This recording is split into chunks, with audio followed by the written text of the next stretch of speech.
శుక్లాంబరధరం విష్ణుం శశివర్ణం చతుర్భుజం ప్రసన్నవదనం ధ్యాయేత్ సర్వవిఘ్నోపశాంతయేత్. హరి ఓం. పరమేశ్వర స్వరూపైన సభకి నమస్కారం. పరమేశ్వరుడు గౌతమ మహర్షికి సాక్షాత్కరించి అరుణాచల క్షేత్రమునందు జరగవలసినటువంటి పూజా విధానాన్ని ఉపదేశం చేసినప్పుడు అరుణాచల క్షేత్రమునందు ప్రదక్షిణము అత్యంత ప్రధానమైన ప్రాముఖ్యమైన విషయంగా ఆయన నిర్ధారణ చేశాడు.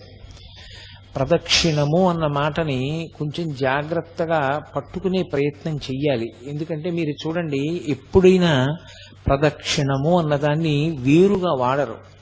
ప్రదక్షిణ నమస్కారాలు అంటారు. ప్రదక్షిణం ఎప్పుడు పూర్తవుతుంది? నమస్కారంతో పూర్తవుతుంది. ప్రదక్షిణము నమస్కారము అవిభాజ్యము, రెండు వేరు చేయడం కుదరదు. క్రియారూపంగా చూసినప్పుడు ప్రదక్షిణం నమస్కారం కన్నా వేరైనప్పటికీ నమస్కారం చెయ్యడానికి యోగ్యమైనటువంటి వస్తువు పట్ల గౌరవ భావమును ప్రకటనం చేయడంలో ప్రదక్షిణం కూడా నమస్కారమునందు అంతర్భాగమైపోతుంది.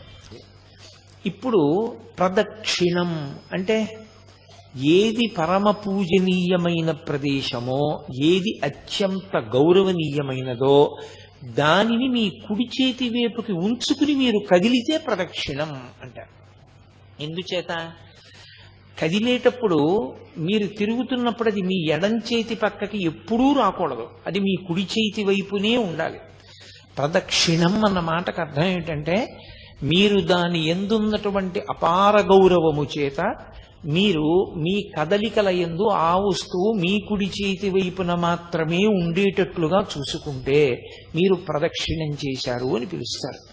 ప్రదక్షిణానికి సంబంధించిన భావన తెలియకుండా, దాని గురించి అసలు ఏమీ తెలియకుండా ప్రదక్షిణం చేశారనుకోండి, అది తప్పని నేను అంటలేదు.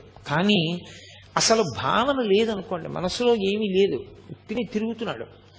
ఉత్తిని తిరిగితే ఏమవుతుంది? ఎక్కడ ఏం చెయ్యకూడదో అది చేస్తాడు, మాట్లాడతాడు. మధ్యలో ఎందుకు మాట్లాడతాడు? దాని గౌరవం తెలియదు, దాని పవిత్రత తెలియదు. తెలియనప్పుడు మాట్లాడతాడు.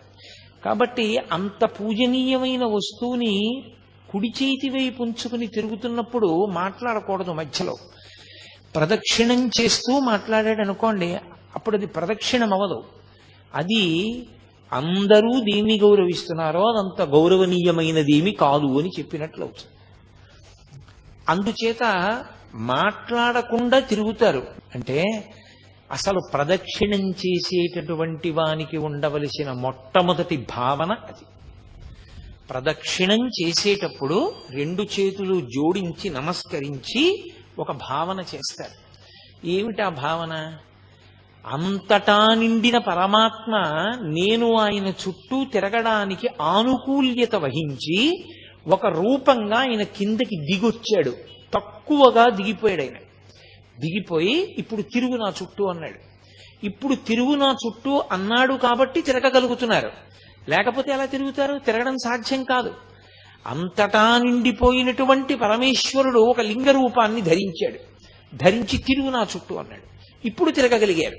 ప్రదక్షిణం చేసేటప్పుడు ఉండవలసిన మొట్టమొదటి భావన ఏమి అంటే, నా యందు అనుగ్రహంతో అయ్యో వీడు నా చుట్టూ తిరుగుదాం అనుకుంటున్నాడు, నేను బ్రహ్మాండ రూపంగా ఉండిపోతే వీడు నా చుట్టూ ఎలా తిరుగుతాడని సర్వేశ్వరుడు కుదించుకుని ఒక మూర్తి రూపంలోకి వచ్చి నించున్నాడు. వేదాహమేతం పురుషం మహాంతం ఆదిత్యవర్ణం తమసస్తు పారే సర్వాణి రూపాణి విచిత్య ధీరా నామాని కృత్వాభివదన్ యదాస్తే అంటుంది వేదం. ఒక పేరుకి దొరికేటట్టుగా మాంసనేత్రము చేత చూడబడడానికి వీలుగా ఆయన దిగి వచ్చాడు. దిగి వస్తే అప్పుడు ఆయన చుట్టూ మీరు తిరగగలరు. అంటే పరమేశ్వరుడి వ్యాపకత్వం ఎంత గొప్పదో సౌలభ్యం అంత గొప్పది. ఆ సౌలభ్యము ఉంది కాబట్టి మీరు ప్రదక్షిణం చెయ్యగలుగుతున్నారు. ఇప్పుడు ఆ సౌలభ్యాన్ని మీరు ఊహించారనుకోండి, మీకు భగవంతుని యొక్క కారుణ్యము అర్థమై ఆయన పట్ల మీకు ఒక గొప్ప అనుబంధం ఏర్పడుతుంది. ఆ అనుబంధంతో మీరు తిరుగుతున్నప్పుడు అసలు నాకు అవకాశం లేదు, ఆయన అవకాశం ఇచ్చాడు. ఆయన అవకాశం ఇచ్చి తిరగరా అంటే నా దృష్టి ఇంకో దాని మీద పెట్టి ఇంకోటి మాట్లాడుతూ ఎలా తిరుగుతాను, ఎలా అపచారం చేస్తాను? కాబట్టి నేను ఆయన మీదే దృష్టి పెట్టి తిరుగుతాను. అందుకని మౌనం వచ్చింది ప్రదక్షిణల్లో. ప్రదక్షిణమునందు మౌనము రావడానికి కారణం ఏమిటి అంటే ఆయన అనుగ్రహము ఉన్నది కనుక. ఆయనకి చీకాకు కలిగిందనుకోండి, నా యథారూపాన్ని పొందుతున్నాను అన్నాడు అనుకోండి, ఇక మీకు ప్రదక్షిణం ఏది? అందుకని ఆయన అనుగ్రహాన్ని నిలబెట్టుకోవడానికి మీరు అంత జాగ్రత్తగా ప్రదక్షిణం చెయ్యాలి. ప్రదక్షిణం చేసేటప్పుడు ఒక నియమం చెప్తారు.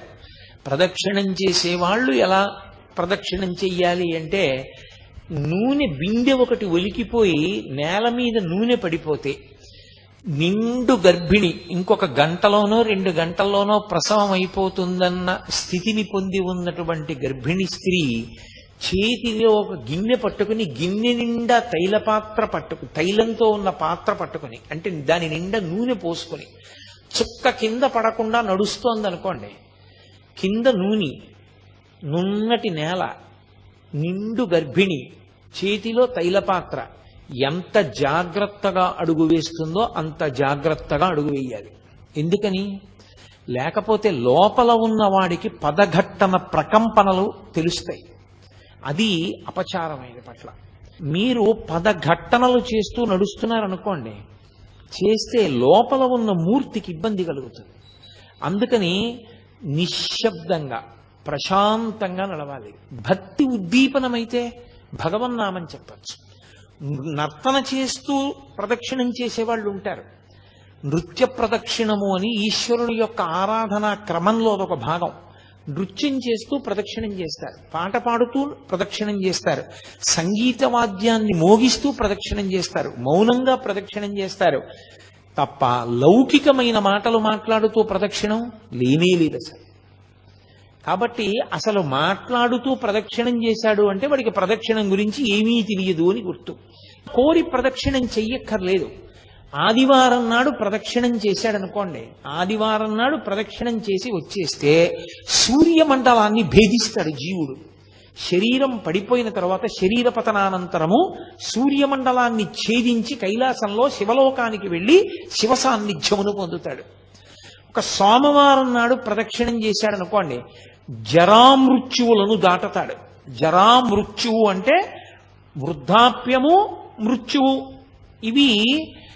ఇదొక చిత్రమైనటువంటి విషయం. చాలా మంది త్రిదళం త్రిగుణాకారం త్రినేత్రంచ త్రియాయుధం అంటుంటారు, కానీ అలా లేదు.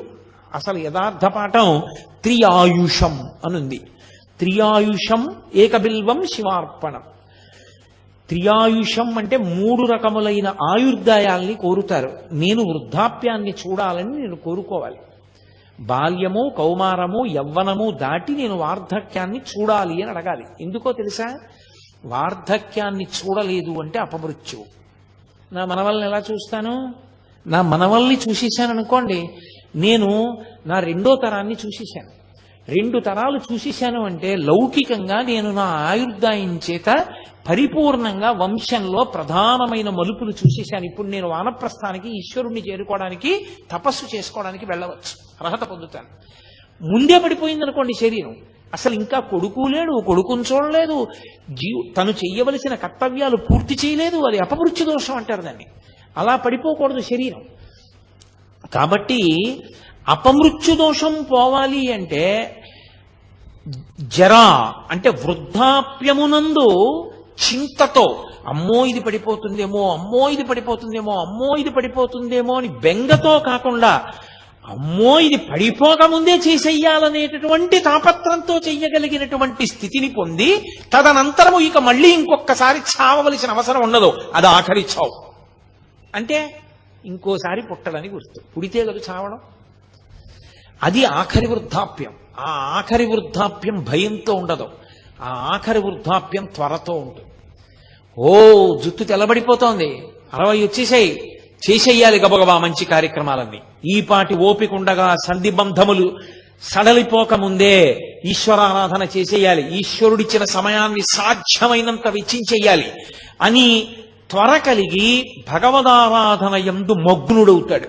మగ్నుడై ఆ భావనతో ఉన్న కారణం చేత శరీరం పడిపోతున్నప్పుడు కూడా పటికి బెల్లం తిన్న నోరులా ఆ పారవస్యంతో పడిపోతాడు. పడిపోయిన కారణం చేత భగవంతుని యొక్క స్మరణలతోనే వెళ్ళిపోయాడు కాబట్టి ఇక మళ్ళీ రాడు కాబట్టి ఇక ఇంకొకసారి చావడు, ఇంకొకసారి పుట్టుక లేదు, ఇంకొకసారి మరణము లేదు.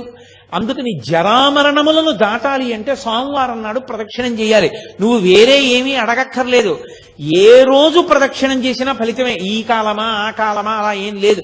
మంగళవారం నాడు ప్రదక్షిణం చేస్తే సార్వభౌమత్వము. అయితే నేను ఇక్కడ మీకు ఒక మాట చెప్పవలసి ఉంటుంది. స్వయంగా భగవాన్ రమణులే చెప్పిన మాట. అరుణాచలంలో అరుణగిరికి ప్రదక్షిణానికి మంగళవారము శ్రేష్టము, చాలా మంచిది. మంగళవారం నాడు గిరి ప్రదక్షిణం చేస్తే ఎందుకో తెలుసా? అది అగ్ని కొండ, పావకి సుబ్రహ్మణ్య తత్వం, అది సుబ్రహ్మణ్య క్షేత్రం, శివానుగ్రహం. అక్కడ మంగళవారం నాడు ఉదయం కుజహోర ఉంటుంది. కుజుని యొక్క శక్తిని తగ్గించగలిగిన వాడు సుబ్రహ్మణ్యుడు. మంగళవారం సుబ్రహ్మణ్యానుగ్రహాన్ని ప్రోధి చేస్తుంది. అందుకే మంగళవారం నాడు ప్రదక్షిణం చాలా గొప్పది. సూరి నాగమ్మ గారు ప్రతి మంగళవారం గిరి ప్రదక్షిణానికి వెళ్ళేవారు. అప్పుడు మంగళవారం నాడు ప్రదక్షిణం చేసిన వాడు సార్వభౌముడవుతాడు. సార్వభౌముడవుతాడు అన్న మాటకు అర్థం చక్రవర్తి అంటే రాజ్య పరిపాలనే అనుకోక్కర్లేదు. భక్తి సార్వభౌముడు కావచ్చు, వైరాగ్య సార్వభౌముడు కావచ్చు, జ్ఞాన సార్వభౌముడు కావచ్చు. కాబట్టి మంగళవారం నాటి ప్రదక్షిణం సార్వభౌమత్వాన్ని ఇస్తుంది. బుధవారం నాడు గిరి ప్రదక్షిణం చేసినటువంటి వాడికి అపారమైనటువంటి పాండిత్యం అబ్బుతుంది. పాండిత్యం అంటే ఏవో కొన్ని పద్యాలు కొన్ని శ్లోకాలు చెప్పడం అనుకుంటున్నారేమో, కాదు. పండాహ అంటే భగవంతుని యొక్క జ్ఞానము కలుగుట. భగవద్జ్ఞానము కలగాలి అంటే తనంత తానుగా లోపల పొటమరించాలి అంటే బుధవారం నాడు ప్రదక్షిణం చెయ్యాలి. గురువారం నాడు నియమంగా అరుణాచలానికి ప్రదక్షిణం చేసిన వాడు లోకగురువు అవుతాడు. అంటే జగద్గురు స్థానాన్ని పొందుతాడు. అంతటి మహానుభావుడు అవుతాడు.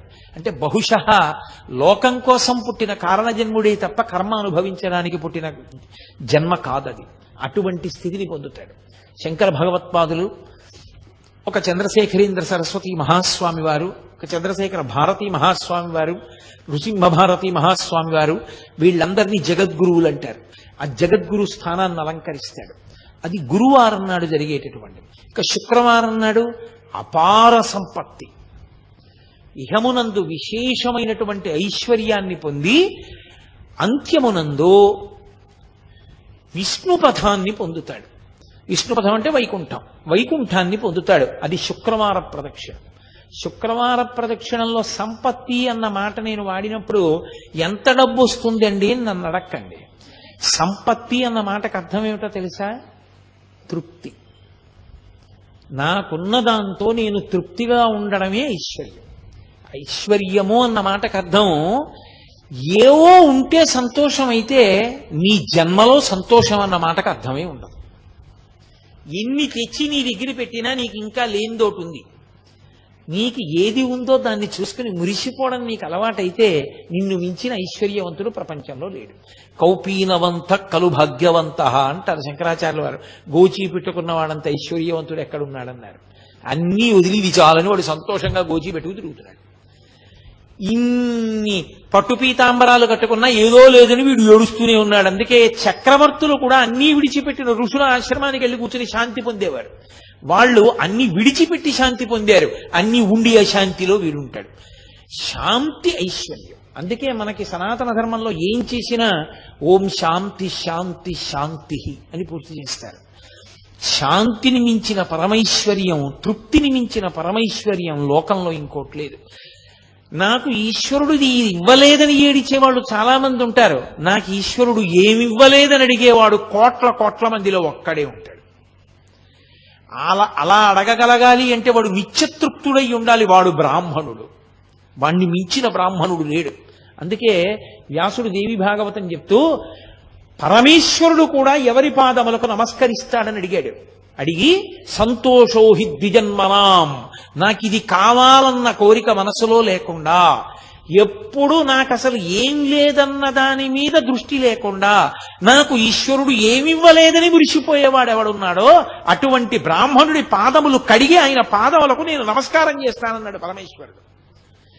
కాబట్టి యతీనాం భూషణం జ్ఞానం సంతోషో హి ద్విజన్మనాం ఉద్యమం శత్రుహననం భూషణం భూతిమిచ్చతాం అన్నాడు ఆయన. కాబట్టి అది ఐశ్వర్యం అంటే. కాబట్టి ఇహమునందు సంపత్తి, విష్ణు పథమునందు స్థానము. శుక్రవారం నాడు ఆ గిరికి ప్రదక్షిణం.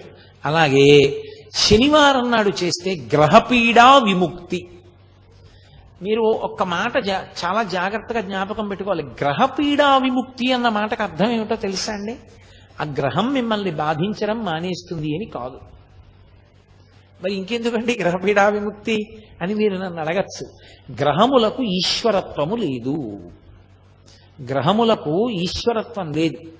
అందుకే నేను మీతో ఒక మాట చెప్తాను. ఒక దేవాలయంలో అనేకమైన దేవతామూర్తులు, నవగ్రహ మంటపం, గోపూజ జరుగుతున్నాయి అనుకోండి.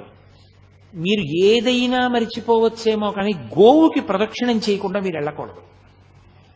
ఒక దేవాలయానికి ఎదురుగుండా ఒక ఆవు మేస్తోంది అనుకోండి, మీరు గుళ్ళోకి వెళ్ళడం ముఖ్యమా, ఆ గోవుకి ప్రదక్షిణం చేయడం ముఖ్యమా అంటే గుళ్ళోకి వెళ్ళడం కన్నా గో ప్రదక్షిణం ముఖ్యం. మీరు గుళ్ళోకి వెళ్ళి గోవును వదిలేసి వెళ్ళారనుకోండి, ఈశ్వరుడు కూడా అనుగ్రహించాడు. గో ప్రదక్షిణమే గొప్పది. దిలీప చక్రవర్తి వృత్తాంతం లేదు, గోవును దాటిడితే ఏమయ్యాడు? గోవుకి ప్రదక్షిణం చెయ్యాలి. నవగ్రహ మంటపానికి ప్రదక్షిణం వదిలేశారనుకోండి, ఉపద్రవం రాదు. ఎందుకో తెలుసా? గ్రహములకు ఈశ్వరత్వము లేదు. కొంతమంది పొరపాటున శనీశ్వరుడు అంటుంటారు. శనీశ్వరుడు అన్న మాట లేదు. శనైశ్చరుడు. శనైహి చరహ. మెల్లగా మెల్లగా నడుస్తాడు ఆయన. అందుకని ఆయనకి శనైశ్చరుడు తప్ప శనీశ్వరుడు లేదు. అసలు గ్రహములకు ఈశ్వరత్వము లేదు. ఈశ్వరత్వము లేదు అన్న మాటకు అర్థం ఏంటో తెలుసా? ఆయన గుమాస్తాయే కానీ అధికారి కాడు. గుమాస్తా గారు వద్దు, ఈయనకి 2 ఎకరాల పొలం ఇవ్వకూడదు అని రాశాడు. కలెక్టర్ గారు ఫైల్ చూసి అక్కర్లేదు, ఇతనికి ఇవ్వచ్చు, పేదవాడు పాపం, ఇతనికి ఇవ్వడానికి తగిన కారణాలు నాకు కనపడుతున్నాయి కాబట్టి 2 ఎకరాలు ఫలానా చోటు ఇతనికి ఇవ్వండి అని రాశాడు. గుమాస్తా మాట నెగ్గుతుందా? గ్రహబాధ విముక్తి అన్న మాటకు అర్థం ఏమిటో తెలుసా? గ్రహముల యొక్క పీడ కింది స్థాయికి వెళ్ళిపోతుంది. ఈశ్వరుడు పిలిచి అంటాడు, వాడిని నువ్వు బాధ పెట్టడానికి వీలు లేదు. ఇప్పుడు పాము కరవాలి వాణ్ణి చీమ కరుస్తుంది.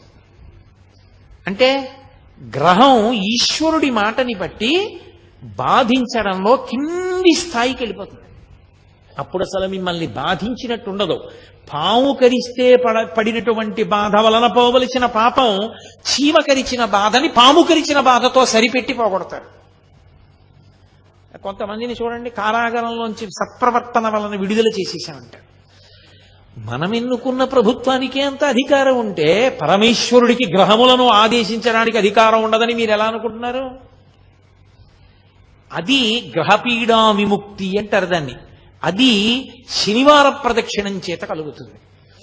కాబట్టి అసలు అరుణాచలానికి వెళ్ళి గిరి ప్రదక్షిణం చేసినటువంటి వాడికి పరమశివుడు గౌతమ మహర్షితో చెప్పిన మాట ఏమిటో తెలుసా?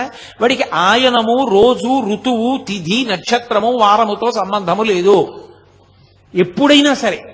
అయితే ఈశ్వరుని యొక్క అనుగ్రహము కాలమునందు విశేషమైతే ఉత్తరాయణ పుణ్యకాల ప్రవేశము, అలాగే ఒక గ్రహణ సమయమునందు, అలాగే ఒక పౌర్ణమి తిథి ఎందు, అటువంటప్పుడు ప్రదక్షిణం చేస్తే విశేష ఫలితము సంక్రమిస్తుంది. అది ఒక్కసారి చేసిన అనేక పర్యాయములు చేసిన దానితో సమానమవుతుంది. అది కాలమునందు వచ్చేటటువంటి ఫలితం. ఒక్కొక్క దేశము, ఒక్కొక్క కాలము విశేష ఫలితాన్ని ఇస్తాయి. ఎందుకని? మీరు కాశీలో చేసినటువంటి అన్నదానానికి, కాకినాడలో చేసిన అన్నదానానికి ఖచ్చితంగా తేడా ఉంటుంది. కాశీయే. కాశీ పట్టణంలో అన్నదానంది ఒకడికి మీరు పెట్టిన అన్నం 1,000,000 మందికి పెట్టినట్టు, కాకినాడలో ఒకరికి పెట్టింది ఒకరికి పెట్టినట్టు. స్థలమునందు గౌరవమే. మీ ఇల్లే ఉందండి, అన్ని మీరు కట్టుకున్న గదులే. కానీ మీరు కట్టుకున్న గదులే అని మరుగుదొడ్లో అన్నం తింటారా? పూజ గదిలో నిద్రపోతారా? పడుకునే గదిలో పడుకుంటారు, పూజ గదిలో పూజ చేస్తారు, మరుగుదొడ్లో కాలకృత్యాలు తీర్చుకుంటారు. మీరు కట్టుకున్న ఇంట్లోనే మీరన్ని పనులు చేయకుండా ఒక పని ఒక చోటే చేస్తున్నప్పుడు పరమేశ్వరుడి చేత నిర్మింపబడిన భూమి యందు ఒక చోట ప్రత్యేకత ఉంటుందంటే ఆశ్చర్యం ఎందుకు? దాని తేజస్సు దాంది. అందుకే దేశము కాలము. కాబట్టి ఆయా కాలముల యందు గిరి ప్రదక్షిణం విశేష ఫలితాన్ని ఇస్తుంది. నేను మీతో ఒక మాట మనవి చేస్తాను, నా వ్యక్తిగత అనుభవంతో. ఉత్తరాయణ పుణ్యకాల ప్రవేశం చేసినప్పుడు కనుమ పండుగ నాడు మీరు గిరి ప్రదక్షిణం చేస్తే మీరు ఎంత ఆనందాన్ని అనుభవిస్తారు. ఎందుకో తెలుసా? కనుమ పశు పండుగ. అసలు ఆ రోజున ఆవుల్ని, దూడల్ని, గుర్రాల్ని అన్నిటినీ అలంకారం చేస్తారు. చేసి వాటికి పాయసం వండి పెట్టాలి. అసలు మీరు అరుణాచలం వెళ్ళి కనుమ పండుగ నాడు అరుణాచలేశ్వరుడి దేవాలయానికి వెడితే భళ్ళాల మహారాజు గారు నిర్మాణం చేసినటువంటి పెద్ద నంది ఉంది. ఆ పెద్ద నందికి, చిన్న నందికి అలంకారం చేస్తారు. అసలు ఎంత అద్భుతంగా ఉంటుందో. ఇక్కడ మనం శాకాంబరి అలంకారం ఎంత గొప్పగా చెప్తామో, కనుమ పండుగ నాడు చేసే నందీశ్వర అలంకారం అలా ఉంటుంది. ఎందరో గతంలో కనుమ పండుగ నాడు ప్రదక్షిణం చేస్తుండేవాళ్ళం. ప్రతి ఇంటి ముందు గొబ్బిళ్లే. ఎక్కడ చూసినా ఆవులకి, దూడలకి అంత గొప్ప గొప్ప అలంకారం చేస్తారు. అంత గొప్పగా పాయసాన్నాలు నివేదనం చేస్తారు. ఎంత అద్భుతంగా ఉంటుందో.